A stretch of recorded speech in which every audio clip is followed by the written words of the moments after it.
Salam dostlar, bir daha xoş gördük.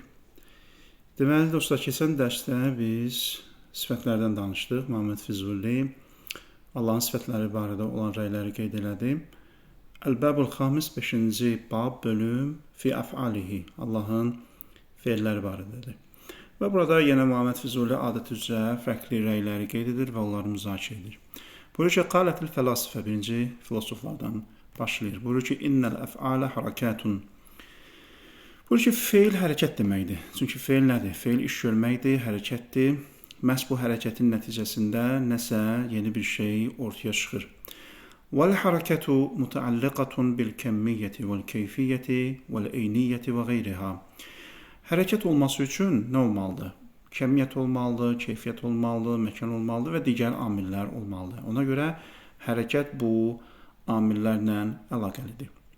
Vahiyyə, yəni hərəkət min ləvazimil cism.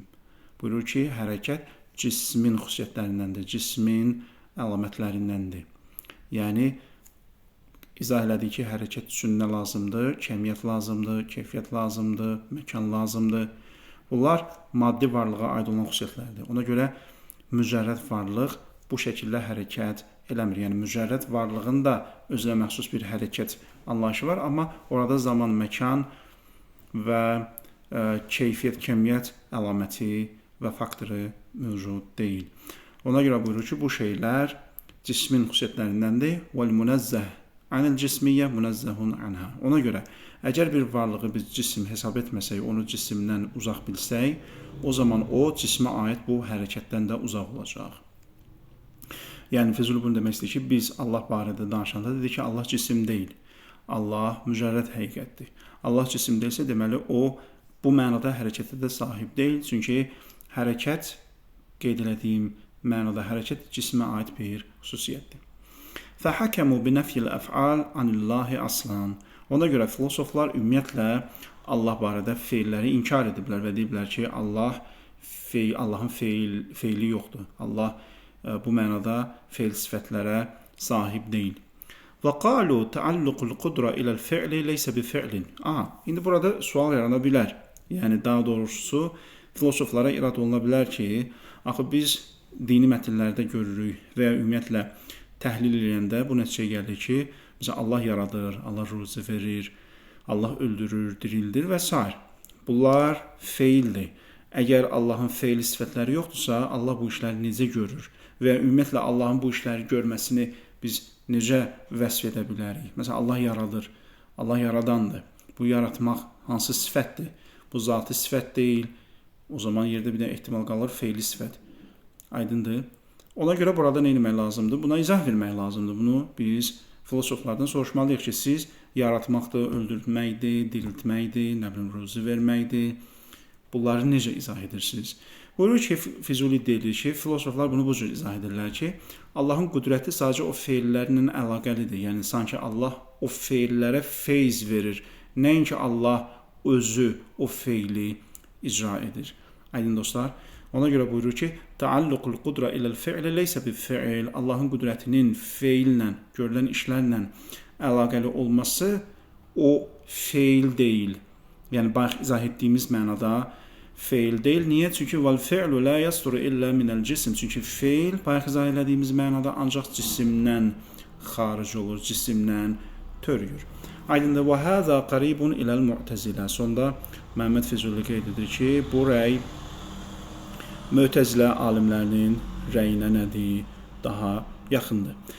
Burada təbii ki, Muhammed Füzulinin cavabı, izahı buydu ki, filosoflar iddia edirlər ki, Allah özü feil, Allahda feil olmaz, Allahda feil sifətləri yoxdur. Çünki feil, bayaq dediyimiz kimi, kəmiyyət lazımdır, keyfiyyət lazımdır, məkan lazımdır. Ona görə Allahın sadəcə qüdrəti feillərlə nədir? Əlaqəlidir, bağlıdır. İndi ola bilər kimsə deyə bilər ki, bu tam izah olmadı. Çünki Allah yaradır. Nəinki Allah yaradana və ya hansısa bir iş görənə feyz əta edir. Allah ruzi verir. Nəinki Allah ruzi verənə feyz əta edir. Bu ikisi fərqlidir. Bir var deyirik ki, məsələn, Allah ruzi verən insanlara, Allah çalışan insanlara, onların feillərinə, onların hərəkətlərinə feyz verir. Bu bir sözdür. Bir var deyək ki, Allah yaradır. Allah ruzi verir, Allah öldürür, Allah dirildir.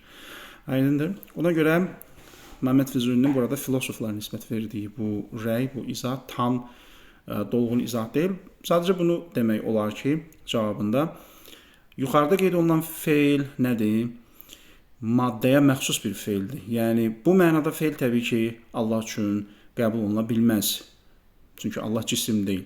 Amma bu o demək deyil ki, Allaha məxsus, onun zatına, onun mücərrədliyinə məxsus heç bir feil yoxdur. Çünki bu digər sifətlər üçün də keçərlidir. Məsələn, Allahın zatı sifətləri üçün də keçərlidir. Məsələn, Allah alimdir. Allahın elmi var, amma onun elmi maddi bir varlığın elmi kimi deyil. Məsələn, bəşərin də iradəsi var, amma Allahın iradəsi o iradə kimi deyil. Məsələn, bəşərin elmi sonradan yaranandır, sonradan kəsb olunandır, dəyişkəndir, artandır, azalandır. Amma biz buna baxıb demirik ki, Allahın elmi ola bilməz. Bəşərin iradəsi də, məsələn, tədricən yaranır. Məsələn, artır, azalır, dəyişir, formalaşır və s. Amma biz ona baxaraq heç vaxt demirik ki, yox, əgər bəşərdə, insanda, maddi varlıqda, cismani varlıqda iradə bu cürdürsə, elm bu cürdürsə, qüdrət bu cürdürsə, deməli Allahda bunlar olmamalıdır. Xeyr, sadəcə deyirik ki, bunlar maddi varlıqdır, onların özünə məxsus sifətləri var. Allahda isə özünə məxsus sifətləri var. Allahın sifətləri də onun özünə, öz zatına uyğundur. Ona görə necə ki, elm sifəti, necə ki, iradə sifəti, necə ki, qüdrət sifəti, həyat sifəti maddi varlıqlardan fərqli olaraq Allahda özünə məxsus formadadır. Feili sifətlər də o cür. Yəni, rızı verməkdir, öldürməkdir, diriltməkdir. Bunlar feili sifətlərdir. Allahın da feili var. Sadəcə olaraq Allahın feili nədir? Öz zatına, öz bəsitliyinə, öz mücərrədliyinə nədir? Uyğundur. Mən düşünürəm ki, məsələyə bu cür cavab versək, bu məsələyə bu cür cavab versək daha məntiqli olar, nəinki Füzulinin bu iddia elədiyi kimi. Sonra buyurur ki, qalə əl-cəbriyyə, cəbriyyə, yəni Allahı bütün işlərdə hakim bilən və insanları gördüyü işlərdə məcbur bilən qrup, dəstə və ya cəryan. Cəbrilər odur. Cəbriyyə deyir ki, əf'alul ibad kulluha vaqi'atun bi qudratillah və məxluqatun lahu. Bəndələrin gördüyü bütün işlər, insanların gördüyü bütün işlərin hamısı Allahın qüdrəti ilə həyata keçir və onlar hamısı Allahın yaratdığıdır. وَلَا تَأْثِيرَ لِقُدْرَةِ الْعَبْدِ فِي مَقْدُورِهِ أَصْلًا. Ona görə bəndənin gördüyü işlərdə, məqdur, yəni gördüyü işlərdə heç bir təsiri yoxdur. Çox maraqlıdır bu rəy dostlar. Nəyə görə? Çünki bu rəyin təbii ki, bir siyasi kökü də var, siyasi keçmişi də var. Nəyə görə? Məsələn, bir insan belə bir düşüncədə olsun ki, bizim gördüyümüz işlər heç bir təsirə sahib deyil və bizim gördüyümüz bütün işlər Allah tərəfindən əzəldən iradə olunubdur. Bunun tarixinə qaydanda görürük ki, bəziləri etdikləri cinayətə haqq qazandırmaq üçün bu cərəyandan istifadə ediblər. Bu yanaşmadan istifadə ediblər ki, sizin gördüyünüz hər şey, sizin başınıza gələn hər şey nədir? Allahın iradəsidir və bizim orada heç bir təsirimiz yoxdur və beləliklə bu yolla öz cinayətlərini örtbasdır etməyə çalışıblar. Və Quran-Kərimə baxanda da görürük ki, bu fatalist yanaşma bəzi müşriklərdə də olubdur. Məsələn, Peyğəmbər onları imana dəvət edəndə onlar dedilər ki, əgər Allah istəsə biz iman gətirərik. Yəni biz iman gətirmiriksə deməli Allah istəmir. Bu da bir fatalist yanaşmadır. Nəyə görə? Çünki etdiyi yanlışı Allahın öhdəsinə qoyur. Gördüyü bütün işləri Allahın öhdəsinə qoyur. Yəni bu insanlar bəlkə də daxildə, vicdanda, öz vicdanlarına müraciət edəndə bunu hiss edirlər ki, bu dedikləri yanlışdır. Çünki insan bunu daxilən hiss edir ki, o gördüyü işdə azaddır. Amma bəzən öz cinayətlərini örtbasdır etmək üçün bu cür yanlış yollara da əl atırlar. Deməli, Füzuli deyir ki, Cəbriyyə inancının, Cəbrilərin inancı budur. Gördüyümüz bütün işlər Allahın iradəsindən asılıdır və bizim bu işlərin görülməsində heç bir ixtiyarımız yoxdur. وَبِهَذَا الرَّأْيِ وَافَقَ مَا قَالَ بَعْضُ الْحُكَمَاءِ. Buyurur ki, Füzuli burada Cəbrilərin bu sözü ilə filosofların dediyi bəzi sözlər üst-üstə düşür. Filosoflar nə deyiblər? İnnəl əcsama murakkəbətun minəl heyuli və-sura. Deməli, fəlsəfədə dostlar belə bir görüş var ki, cisimlər iki hissədən ibarətdir. Heyulədən və surətdən. Heyulə nə demək dostlar? Heyulə, yəni ilkin maddə. Deməli, filosofların bu klassik antik Yunandan gələn bir yanaşmadır. Heyulə cismin ilkin maddəsidir ki, onun müstəqil varlığı yoxdur. və o hiss olunmur. Onu biz gözlə görə bilmərik. Onu müstəqil şəkildə hiss üzvlərimizlə idrak edə bilmərik. O sadəcə olaraq sırf potensialdır ki, aktuallığı nə edir? Qəbul edir. Deməli, heyulə nədir dostlar? Heyulə sırf potensiallıqdır. Hansı ki, o müstəqil şəkildə var ola bilmir, ancaq surətlə mövcud olur. Surət yəni aktuallıq tutalım. Stolun stolluğu onun aktual formasıdır, onun gerçəkləşmiş real formasıdır. Amma o heyulə ki, o ilk cismin ilk maddəsidir, ilk cisimdir, ilk maddədir. Onda sadəcə olaraq bu surəti qəbul etmə potensialı var. Yəni stolluğu qəbul etmə potensialı var, nə bilim, hansı istənilən bir surət, istənilən bir aktual forma ağlınıza ki gəlir. Onun o formaya çatması üçün, o hala çatması üçün o potensial mövcud olmalıdır. Aydındır. Cisimdə mövcud olan o potensial ki, o cismin müxtəlif şəkillərə bürünməsinə, müxtəlif formalar qazanmasına kömək edir. O ilk, əsas, potensial buna deyilir ilk maddə. Heyulə budur. Böyle ki, cisimlər heyulə və surətdən ibarətdir. Heyulə dediyimiz kimi sırf potensialdır. Surət isə onun aktuallaşmış, reallaşmış, xarici aləmdə gördüyümüz formasıdır.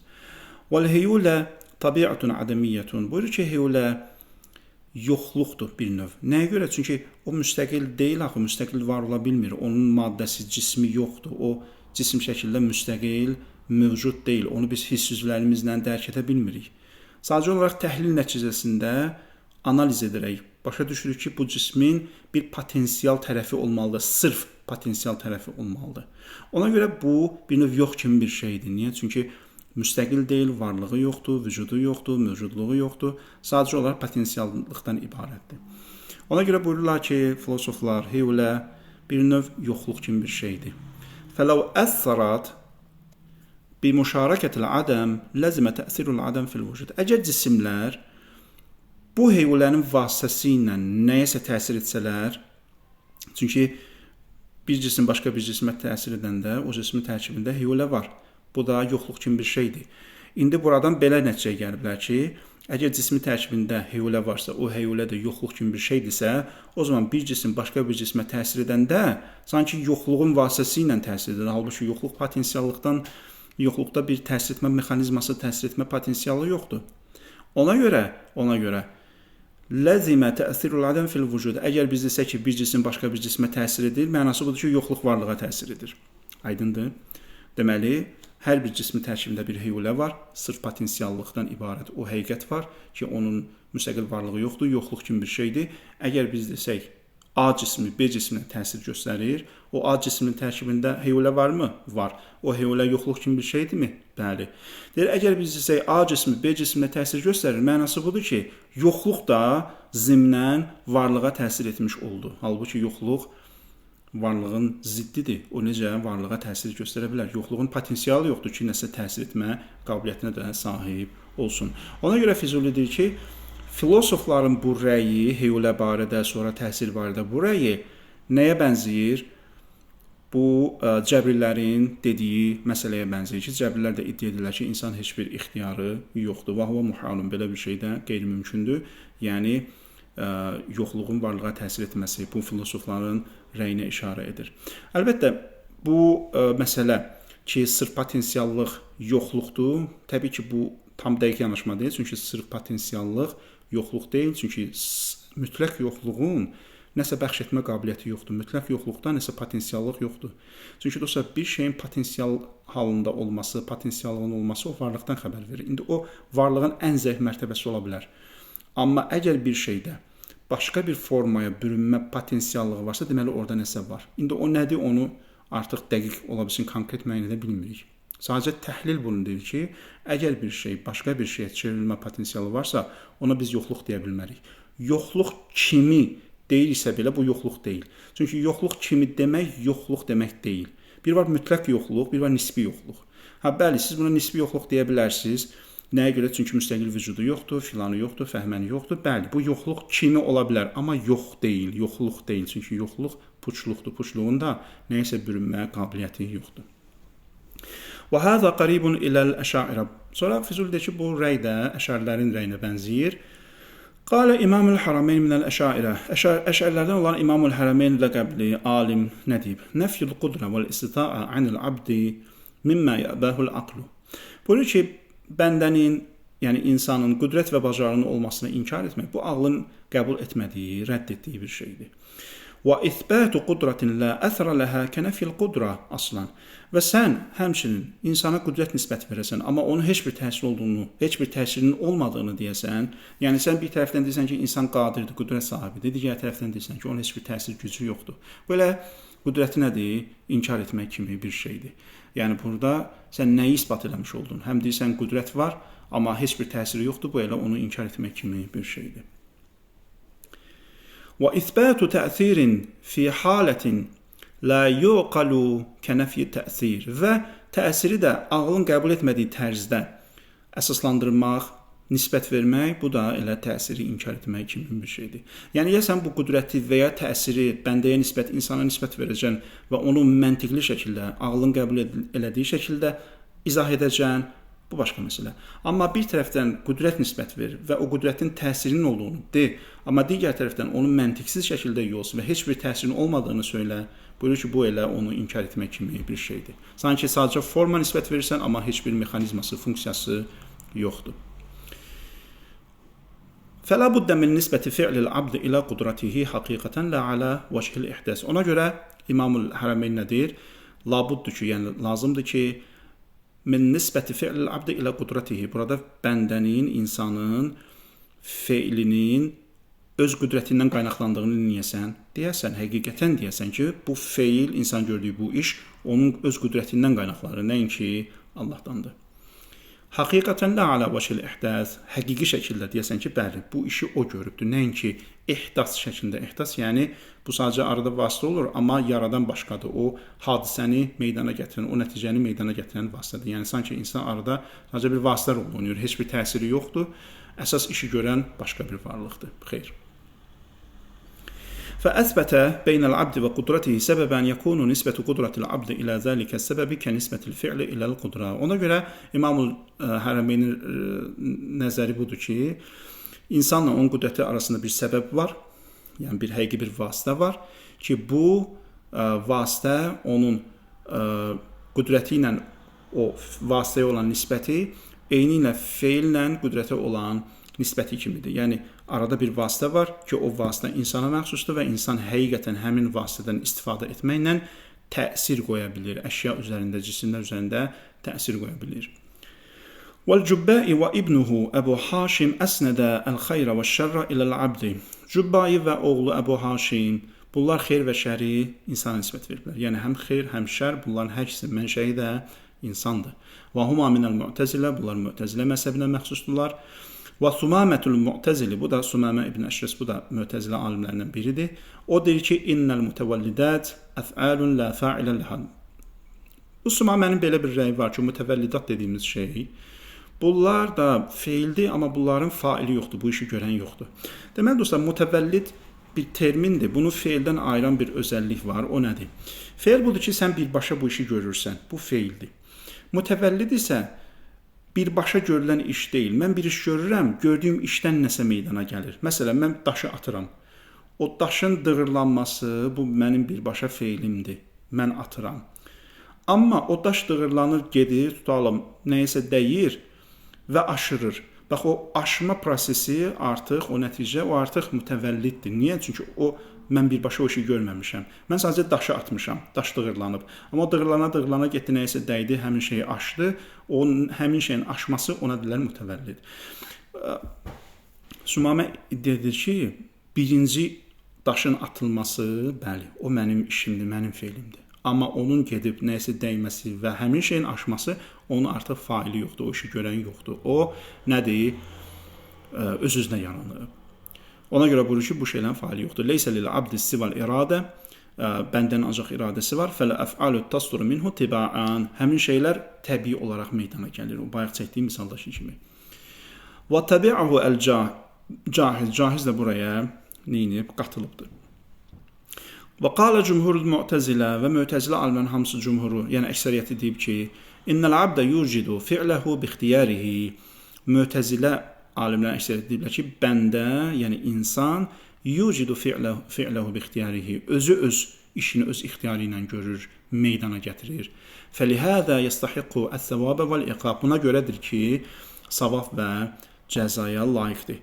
Bu dostlar, Mötəzilə ilə Əşərilər arasında olan bir mübahisədir ki, insan ixtiyarı ilə bu işi görür, yoxsa ixtiyarı yoxdur, sadəcə kəsb edir.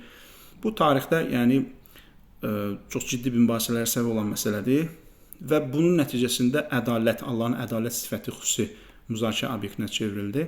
Məsələn, qədim kitablarda biz görürük ki, məsələn, Mötəzilə məzhəbinin din əsaslarından biri də Allahın ədalət sifətidir. Yəni, Allahı ədalətli bilmək dinin əsaslarından hesab olunur Mötəzilə məzhəbinə görə. Bu prinsipin ortaya çıxması, yəni ədalət sifətini dinin əsasından hesab etmək, məhz bu Mötəzilə ilə Əşərilər arasında olan bu mübahisənin nəticəsində ortaya çıxdı. Yəni, nəticədə ədalət sifəti Allahın sifətlərindən biridir və biz təvhid bəhsində zaten o sifətlərdə müzakirə edirik. Yəni, bu ədalət sifətini ayrıca dinin əsası kimi qeyd etmənin nə mənası var? Ona qalsa Allahın bütün sifətləri dinin əsasındandır. Çünki sən təvhidi qəbul edirsənsə, Allahı qəbul edirsənsə, onu bütün sifətləri ilə qəbul etməlisən. Amma ədalət sifətini ayrıca qeyd etmənin mənası nədir? Ədalət sifətini ayrıca qeyd etmənin mənası bax budur. Bu, tarixi mübahisədən yaranan bir məsələdir ki, Əşərilərlə Mötəzilə arasında bu cür mübahisə meydana gəldi ki, insan gördüyü işləri öz ixtiyarı ilə görür, yoxsa o arada sadəcə bir vasitədir, kəsb edir, həqiqi fail nədir? Allahdır. Və bəzi şiə alimlər ki, Mötəzilə məzhəbindən təsirləniblər, onlar da ədaləti nə ediblər? Usul dindən hesab ediblər. Nəinki ədaləti, hətta məsələn görürük ki, əmr biməruf və nəhy əz münkər, yaxşılığa dəvət, pislikdən çəkindirmə, onu belə klassik bəzi alimlər usul dindən hesab edirlər. Halbuki indi o furud dindən hesab olunur. Yəni bu dinin üsulları məsələsi, bunları bir də tarixi kontekstdə araşdırmaq lazımdır ki, bu necə oldu ki, dinin üsulundan hesab olundu. Yəni təvhid məsələsini bilirik, tutalım, nübüvvət məsələsini bilirik. Bunlar dinin üsuludur. Çünki dinə daxil olmaq üçün, yəni bunlar qəbul etməlisən, müsəlman olmaq üçün bunlar qəbul etməlisən. Amma ədalət sifəti hardan çıxdı? Əmr biməruf, nəhy əz münkər hardan çıxdı? Bunlar niyə dinin üsulundan hesab olundu? Bunlar artıq tarix kontekstdən araşdırmaq lazımdır. Qalə cümhurul əşairə, Əşərlərin cümhuru deyib ki, iradətullah vahidətun əzəliyyətun mütəalliqətun bi cəmi'il muradat min əf'alihi və əf'ali ibadihi xeyrən və şərrən min haythu innəhə məxluqətun ləhu. Baxın, çox maraqlıdır. Məhəmməd Füzuli həm Mötəzilədən danışanda, həm Əşərlərdən danışanda cümhur ifadəsini işlədir, yəni əksəriyyət. Aydındır. Bu maraqlıdır, çünki mən əvvəldə də dərsin əvvəllərində demişdim ki, Füzulinin bu bəhsləri, bu kitabları, bu mövzuları haradan oxuduğu, hansı ustadın yanında oxuduğu bizə məlum deyil, amma buna baxmayaraq Füzulinin geniş mütaliəsi var. Yəni bu məsələlərdən xəbərdardır. Yuxarıda Mötəzilənin cümhurundan danışdı, indi Əşərlərin cümhurundan danışdı, çox maraqlıdır. Buyurur ki, Əşərlərin cümhurunun əsası nədir, dəlili nədir və ya fikri nədir? Buyurur ki, iradətullah, Allahın iradəsi vahidətun, birdir, təkdir, əzəlidir. Mütəalliqatun bi cəmi'il muradat min əf'alihi və əf'ali ibadihi, həm özünün, həm də bəndələrinin bütün feillərlə əlaqəlidir, bağlıdır. Yəni, həm Allahın özünün gördüyü işlər, həm də bütün bəndələrin gördüyü işlər hamısı Allahın iradəsindən, o vahid olan, əzəli olan iradəsindən asılıdır. Xeyrən və şərrən, istər xeyr iş olsun, istər şər iş olsun, fərqi yoxdur. Bütün işlər, gördüyümüz bütün işlər Allahın iradəsinə bağlıdır. Min haythu innəhə məxluqətun ləhu, bu cəhətdən ki, bu feillərin hamısı Allahın yaratdığıdır. Lə min haythu innəhə muktəsəbətun ləhu, nəinki bu cəhətdən ki, bu kəsb olunub. Yəni, burada neynir? Füzuli bir növ Əşərlərin fikrini izah edərkən bu iki hissəyə ayırır. Allahın iradəsinə bağlı olan hissə, bir də insana aid olan hissə. İnsana aid olan hissə sadəcə kəsbdir. Yəni, insan bir növ Allahın əzəli iradəsi ilə iradə olmuş şeyləri sadəcə kəsb edir. Aydın dostlar. Yəni, bir var, Mötəzilənin dediyi kimi, insan özü yaradır, özü faili muxtardır, hər şeyi özü icad edir. Əşərilər bu cür demir. Əşərilər deyir ki, xeyr, bizim gördüyümüz bütün işlər Allah əzəldən iradə edibdir, biz sadəcə onları kəsb edirik. Yəni, onların ortaya çıxması üçün bir növ zəmin hazırlayırıq, vasitə rolunu oynayırıq. Bu da belə, dostlar, sifətlər, feillər bəhsi idi. Bu, demək olar ki, Allahın zatı, varlığı, Allahın sifətləri və feilləri bu bəhsi Füzuli burada sona yetirir. Ondan sonra digər mövzulara keçid alır. Bugünlük bu qədər. İnşallah növbət dərslərdə görüşənədək.